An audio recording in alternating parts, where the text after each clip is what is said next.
নিজেদের শেষ ম্যাচে মালদ্বীপের বিপক্ষে ১-১ গোলে ড্র করে চারজাতি টুর্নামেন্ট থেকে বিদায় নিল বাংলাদেশ।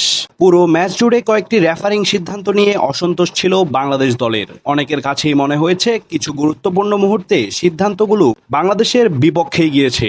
নির্ধারিত ৯০ মিনিট শেষে দুই দলের স্কোর লাইন ১-১, ফলে ম্যাচ গড়ায় অতিরিক্ত সময়ে। আর সেখানেই দেখা যায় একের পর এক উত্তেজনাপূর্ণ ঘটনা। ম্যাচের ৯০ মিনিটে রেফারির একটি সিদ্ধান্ত নিয়ে আপত্তি জানায় বাংলাদেশের ফুটবলার আলামিন। এক পর্যায়ে রেফারির সঙ্গে তর্ক বিতর্কে জড়িয়ে পড়লে তাকে লাল কার্ড দেখানো হয়। এরপর মাঠে কিছুটা উত্তপ্ত পরিস্থিতির সৃষ্টি হয়। তবে নাটকীয়তা সেখানেই শেষ হয়নি। ম্যাচের ১০০ মিনিটে দুই দলের খেলোয়াড়দের মধ্যে শুরু হয় হাতাহাতি এবং সংঘর্ষ। পরিস্থিতি সামাল দিতে হস্তক্ষেপ করতে হয় ম্যাচ কর্মকর্তাদের।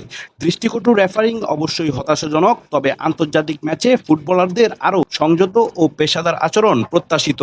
আবেগের মুহূর্তেও নিজেদের নিয়ন্ত্রণে রাখা একজন আন্তর্জাতিক ফুটবলারের জন্য গুরুত্বপূর্ণ দায়িত্ব। মিরাজুলের আগ্রাসী আচরণ কিংবা আলামিনের রেফারির সঙ্গে বারংবার উত্তেজনাপূর্ণ আচরণ, এসব ঘটনাও বাংলাদেশের জন্য ইতিবাচক বার্তা দেয়নি। অন্যদিকে মাঠের পারফরম্যান্সও ছিল কিছুটা হতাশাজনক। মারফুল হকের অধীনে ৩ ম্যাচ খেলেও জয়ের দেখা পায়নি বাংলাদেশ। আক্রমণের ধারহীনতা, ফিনিশিংয়ের দুর্বলতা এবং ছন্নছাড়া ফুটবলের মাসুল শেষ পর্যন্ত দিতে হলো দলকে ফলাফল শূন্য একটি টুর্নামেন্ট দিয়ে।